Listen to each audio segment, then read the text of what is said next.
Hi. In this video, I'd like to explore the topic of enmity and enemies. This topic was inspired by a longtime viewer, mi compañero muy distinguido, Señor Pendejo. Yeah. Who suggested that I do a Trump Reconsidered video. At the time, I responded to him that I didn't think that it would fly, mostly because it seems like not too many people are ready to hear a dispassionate, even-handed analysis of Trump's strengths and weaknesses. For the most part, people seem pretty heavily invested in either demonizing Trump completely or lionizing him completely, with very little room in between. And for me, the truth of human affairs almost always lies in the between. But I still thought that Señor Pendejo's idea was interesting, so I thought a bit about how to do something that would be relevant to it. And that's when the topic of enmity and enemies occurred to me. So, probably the first question is, whom do we regard as the enemy and why? And probably the first answer to that would be, well, people with whom we disagree, especially when those people are doing things that we don't like. But of course, there's much more to enmity than that. After all, simple disagreement and disagreeable behavior are pretty much everyday occurrences in human affairs. The obvious reality of life is that there are always plenty of douchebags and asshats in the world. And furthermore, sometimes we ourselves are the douchebags and asshats. But enmity, well, enmity requires a special kind of emotional intensity that goes beyond all of that. Basically, having an enemy involves actively hating the other person, not merely finding him or her to be annoying. So, to understand why we have enemies pretty much requires understanding the human emotion of hatred. Another aspect of enmity that we should probably note up front is that sometimes our enemies are single individuals and our hatred for them is very personal. And at other times, our enemies are entire groups of people and our hatred for them is more ideological, religious, or maybe racial. For instance, pretty much every war between nations involves large-scale enmity. In World War II, for example, we called our enemies Japs, Nips, Krauts, and Jerrys, which were, in their time, linguistic markers of our contempt and hatred for them.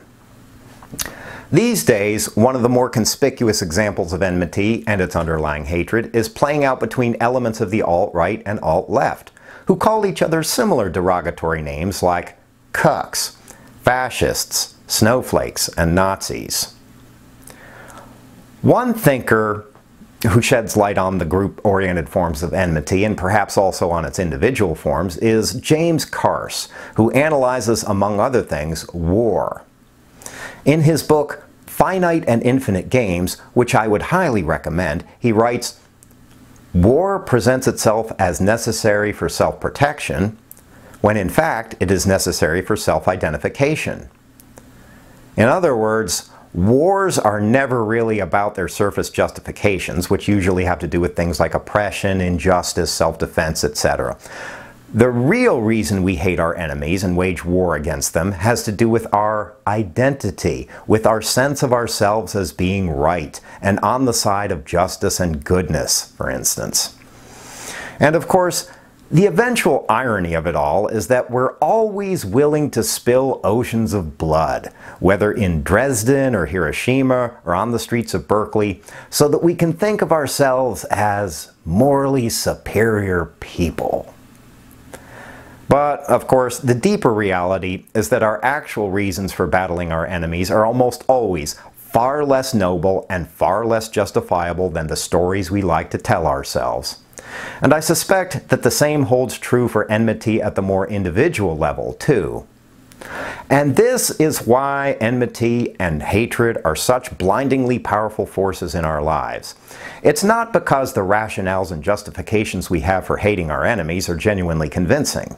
It's because what's really at stake is something far more basic and far more primitive: our positive sense of ourselves and our worth as human beings. This is also why it's almost always important for us to deflect our attention away from recognizing our underlying hatred, especially by focusing on our justifications for our animosity.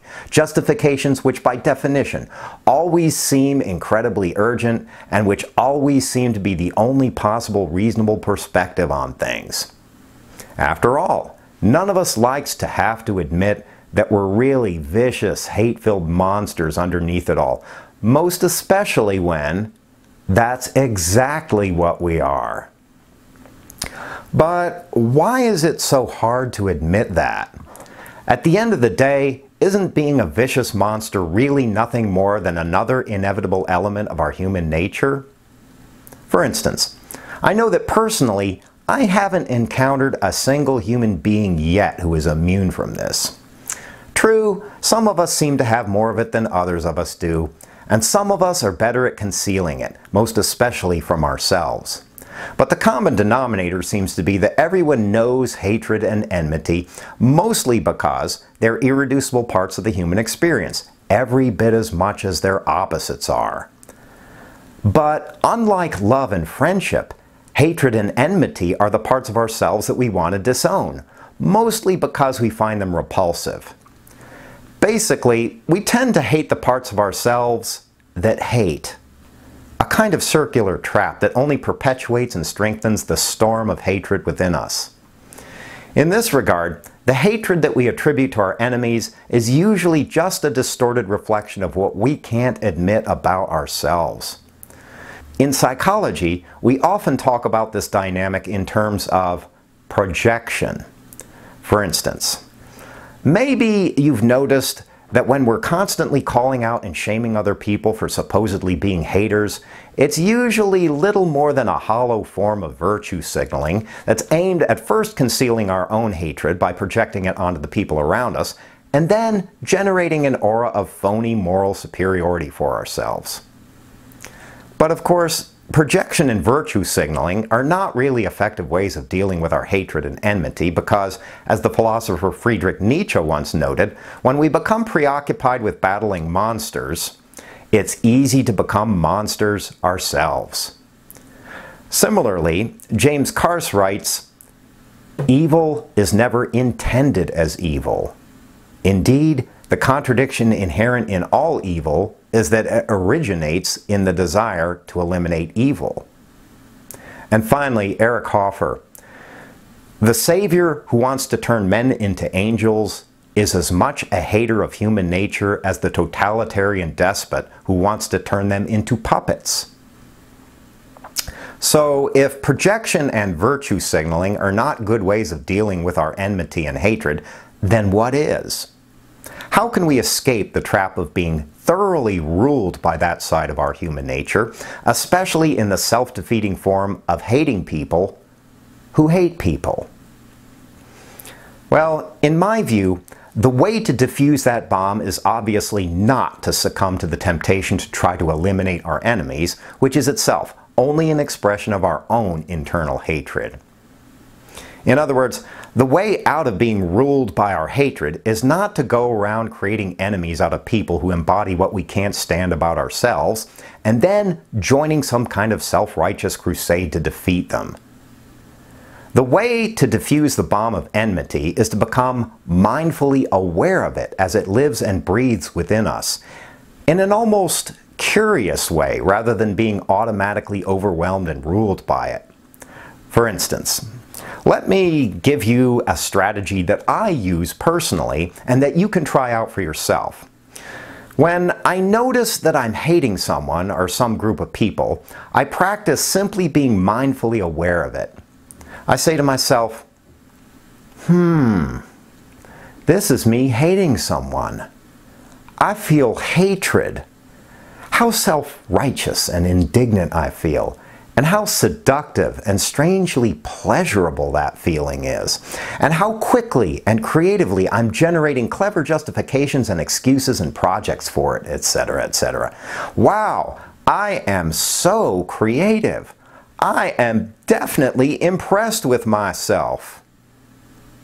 And sometimes, if I'm lucky, I can even start to laugh at myself a little bit, which I find is a pretty good indicator that I'm starting to move past some of the hatred I'm experiencing. After all, hatred doesn't thrive very well in a climate of laughter and good humor. It requires a lot of really serious moral indignation to sustain itself. But of course, sometimes this strategy does not work, and I find myself overwhelmed and seduced by my hatred.